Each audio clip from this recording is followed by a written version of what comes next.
오늘 말씀의 제목을 따라해 보시기 바랍니다.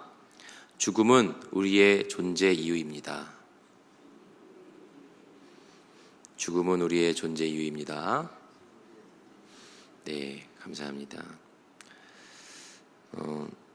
제가 작년에도 이전 교회에 있을 때 새벽기도 인도를 이제 종종 했었는데요. 이게 제가 섬기던 교회는 새벽기도가 2번이었어요. 1부, 2부.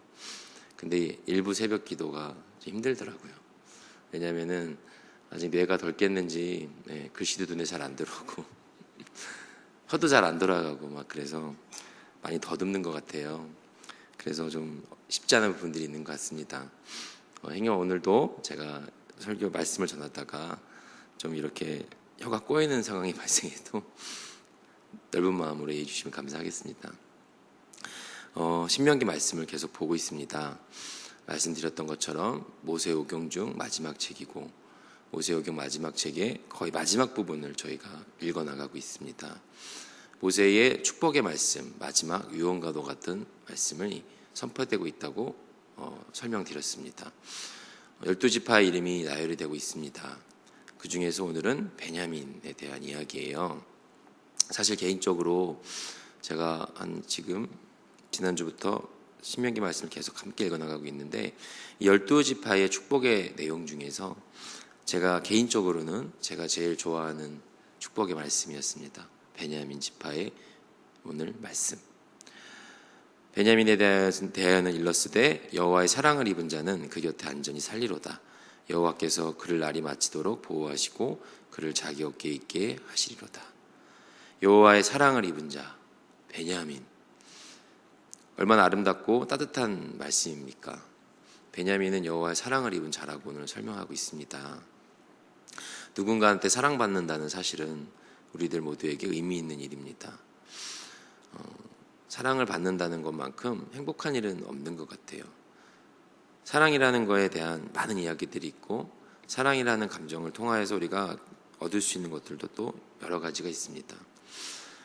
특별히 여호와의 사랑을 입었다는 것이 주는 이 말씀의 의미가 얼마나 우리한테 또 저한테는 참 좋았던 말씀입니다. 그리고 그게 특별히 더 좋았던 이유는 이 베냐민이라는 사람의 인물의 특수성이었던 것 같아요. 베냐민이 누굽니까? 베냐민 혹시 들어보셨죠? 베냐민은 사실은 출생의 비밀이라고 하면 좀 좋을까요? 저희가 일일 드라마 또 아니면은 예전에 한창 막장 드라마도 유행했던 적이 있었는데 드라마에서 단골 소재로 등장하는 클리셰들이 있습니다. 자주 등장하는 장치들이 있는데 그 중에 하나가 출생의 비밀이죠. 출생의 비밀. 그래서 주인공이 출생하는 거에 대해서 따라오는 스토리들이 있었어요. 그래서 그것을 주인공이 아느냐 모르냐에 따라서 극의 전개가 극적으로 바뀌는 상황들 많이 봤을 겁니다. 그런데 사실 베냐민은 출생부터 아픔을 갖고 태어난 사람이었습니다. 베냐민이 누굽니까? 베냐민은 야곱의 마지막 아들이었습니다. 제일 노년의 가장 마지막에 얻은 아들이 베냐민이었어요. 12지파의 가장 막내 지파였던 베냐민. 단지 베냐민이 막내 지파이기 때문에 막내이기 때문에 좀 더 마음이 가고 좀 더 측은지심이 생기고 좀 더 연약한 느낌으로 볼 수 있는 건 아닙니다. 물론 그런 이미지도 있지만 그것이 다가 아닙니다. 왜 그렇습니까? 베냐민은 출생부터 아픔이 있었어요. 어떤 아픔입니까? 베냐민의 출생은 곧 죽음을 의미했습니다. 누구의 죽음입니까? 바로 어머니의 죽음이죠. 베냐민의 존재 자체가 곧 죽음을 의미했다는 겁니다. 베냐민의 출생으로 인해서 누군가가 죽어야만 했다는 거예요. 바로 어머니 라헬의 죽음. 야곱이 가장 사랑했던 아내 라헬의 죽음이었습니다. 베냐민의 출생은 라헬의 죽음이었어요. 창세기 35장 16절 19절에 보면은 베냐민의 출생에 대한 이야기들이 쭉 나옵니다. 제가 한번 읽어드릴게요. 창세기 35장 16절입니다. 그들이 베델에서 길을 떠나 에브라스에 이르기까지 얼마간 거리를 둔 곳에서 라헬이 해산하게 되어 심히 고생하여 그가 난산할 즈음에 산파가 그에게 이르되 두려워하지 말라. 지금 내가 또 등남하느니라 하매 18절 그가 죽게 되어 그의 혼이 떠나려 할 때에 아들의 이름을 베논이라 불렀으나 그의 아버지는 그를 베냐민이라 불렀더라. 라헬이 죽음에 에브랏 곧 베들레헴 길에 장사되었고 19절 말씀 라헬이 죽음에라고 얘기합니다. 베냐민의 탄생은 라헬의 죽음이었습니다. 야곱을 비롯한 나머지 모든 형들 베냐민의 존재 자체를 통해서 한 사람의 죽음을 늘 기억해야 했어요. 바로 어머니의 죽음이었습니다. 그것은 멀리 있는 누군가도 아니고 자신의 가장 가까운 존재였던 한 어머니의 죽음을 베냐민을 바라보면서 늘 생각했어야만 합니다. 어쩔 수 없는 가혹한 운명이었습니다. 태어나면서부터 타고난 가슴 아픈 출생이었어요. 가장 막내 아들의 성장을 바라보는 온 가족의 마음이 어땠겠습니까? 라헬이 얼굴이 오버랩되지 않았겠습니까? 베냐민을 바라보면 라헬의 죽음을 모두가 다 생각해야 되는 그런 가슴 아픈 인생 시작이었던 거예요. 심지어 베냐민의 원래 이름은 베논이었습니다. 베논이. 라헬이 숨을 거두기 전에 아들의 이름을 베논이라고 지은 겁니다. 그 뜻이 뭡니까? 슬픔의 아들이에요. 슬픔의 아들. 참 가슴 저미 있는 출생의 비밀입니다. 과연 베냐민이 이 사실을 알고 성장했을지 모르고 성장했을지는 몰라요. 저희들의 상상력에 달려 있습니다. 저는 아마도 알지 않았을까 생각을 합니다. 적어도 근데 베냐민을 아는 주변 사람들 방금 말씀드린 것처럼 출생을 보며 라헬의 죽음을 생각했어야 됩니다. 그래서 슬픔의 아들이라는 라헬이 마지막으로 외친 그의 이름이 주는 가슴 저미는 이야기가 있습니다. 그런데 야곱은 그 마지막 막내 아들의 이름을 베논이라 부르지 않았습니다. 오른손의 아들 베냐민이라고 바꾸어 부른 겁니다. 베냐민의 뜻은 오른손의 아들이란 뜻입니다. 베냐민을 생각하면 마음이 아파해요. 저려옵니다. 그 인생의 가혹함을 생각했을 때 그 출생이 죽음을 의미하는 아들이었다는 것을 생각했을 때 마음 한 컷이 좀 찡이 옵니다. 혹시 이 자리에 앉아 계신 성도님들 중 만약에 나의 존재의 이유가 지금 내가 이 자리에 앉아 있는 이유가 누군가의 죽음 때문이라는 사실을 알고 있다면 내가 모르는 나의 출생의 비밀이 있다는 생각을 한번 해보신다면 내 존재 자체에 대해서 어떻게 생각하겠습니까? 내가 태어난 것이 누군가의 죽음 때문에 가능했던 일이라고 생각한다면 이 자리에 나는 내 존재에 대한 질문이 마땅히 들 것입니다. 어떻게 살아야 되는가? 나는 왜 태어났는가? 누군가의 목숨을 앗아 태어난 나는 왜 살아야 되나? 그런 질문이 스스로를 괴롭게 할 수도 있을 것 같아요. 드라마에 자주 나온 스토리 중에 하나죠. 주인공이 자신의 출생의 비밀을 알았을 때 혼란에 빠지고 방황하게 되는 이야기들. 나의 존재가 누군가의 죽음이라는 사실을 깨닫게 된다면 일반적인 사람이라면 반응할 수 있는 이야기들입니다. 그런데 그 사실을 아십니까? 사실 우리 모두는 베냐민입니다. 왜 그렇습니까? 우리가 이 자리에 있을 수 있는 이유가 바로 누군가의 죽음으로 가능했기 때문입니다. 이것은 무슨 말입니까?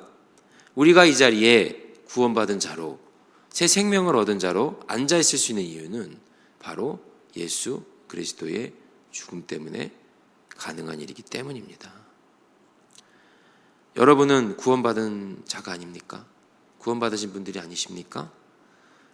여러분들은 예수님의 새 생명을 얻은 자가 아닙니까? 여러분은 거듭난, 즉 다시 태어난 사람이 아닙니까? 무엇으로요? 예수님의 십자가의 죽음으로요. 고린도후서 4장 10절에 이런 말씀이 있습니다. 우리가 항상 예수의 죽음을 몸에 짊어지면 예수의 생명이 또한 우리 몸에 나타나게 하려 함이라. 우리의 삶 속에서 예수님의 죽음이 멀지 않다는 말씀입니다. 우리의 생명이 있음이 예수님의 죽음과 무관하지 않다는 말씀이에요. 예수님의 죽음과 예수님의 생명이 우리의 삶에 있습니다. 예수님의 죽음은 그 죽음으로 인해 우리를 살리고 우리에게 새 생명을 주시기 위한 참 구원과 참 자유를 주시기 위한 죽음이었기 때문입니다. 우리가 이 생명을 얻은 자입니다. 그런 의미로 우리는 우리의 존재는 예수님의 죽음을 의미합니다. 베냐민의 존재가 라헬의 죽음을 연상시켰든, 그래서 사실 우리는 모두 베논이어야 합니다. 사실 우리는 베논이에요. 예수님의 십자가의 피 흘림이 없었다면 우리는 하나님께 베논이, 슬픔의 아들일 수 있습니다. 그렇지만 주님께서는 우리를 베논이로 두시지 않으셨습니다. 그리스도의 제사하심의 능력으로 우리를 의롭게 여겨주신 겁니다. 그래서 우리가 베냐민이 된 겁니다. 오른손의 아들이 된 거예요. 우리가 이곳에 이렇게 존재하고 있는 이유, 바로 예수 그리스도의 죽음을 의미합니다. 이는 베냐민과 같은 우리에게 오늘 모세는 다음과 같이 축복합니다. 베냐민에 대하여는 일러스되 여호와의 사랑을 입은 자는 그 곁에 안전히 살리로다. 여호와께서 그를 날이 마치도록 보호하시고 그를 자기 어깨 사이에 있게 하시리로다. 사랑하는 성도 여러분, 우리는 여호와의 사랑을 입은 자입니다. 저희가 오늘 읽은 베냐민의 이야기 속에서 나의 인생이 무관하지 않다는 것을 비춰봤을 때 이 얼마나 가슴 벅찬 말씀입니까? 여호와의 사랑을 입은 자, 얼마나 목이 꽉 막히는 이야기입니까? 우리는 새 생명을 얻은 자로 여호와 곁에 안전하게 살 것입니다. 우리의 날이 마치는 날까지 주님께서 보호하실 겁니다. 주님의 어깨 사이에 저희를 업으시고 안으시고 그렇게 이끌어 가실 겁니다. 우리는 이제 더 이상 베논이, 슬픔의 아들이 아닙니다. 우리는 베냐민, 오른손의 아들로, 바로 주님의 오른손의 아들로 자부심과 긍지, 감사와 겸손을 가지고 살아갈 수 있어야 합니다. 이 새 생명을 얻은 자로 오늘 하루도 살아내시기를 소망합니다. 이 새 생명을 얻은 자로 이 한 주도 승리하시기 바랍니다. 그래서 여호와의 어깨 사이에 머물며 그 사랑을 듬뿍 느끼는 우리들의 삶이 되기를 축복합니다. 마지막으로 오늘 설교의 제목을 다시 한번 읽어보겠습니다. 혹시 적으셨습니까? 적으신 분 있으시면 읽으시면 됩니다. 모르신 분은 제가 알려드릴게요. 죽음은 우리의 존재 이유입니다. 자, 이 제목을 혹시 노트에 적으셨으면 적으신 제목 앞에 세 글자만 더 적겠습니다.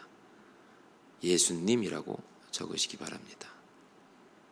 예수님 죽음의 의미는 우리의 존재 이유입니다. 오늘 말씀을 놓고 느낀 점을 적어보시고 꼭 해보고 싶은 것 한 가지와 하지 말아야 할 것 한 가지를 적어보십시오. 그런 뒤 이 말씀대로 사는 하루가 되게 해달라고 기도하는 시간을 갖도록 하겠습니다.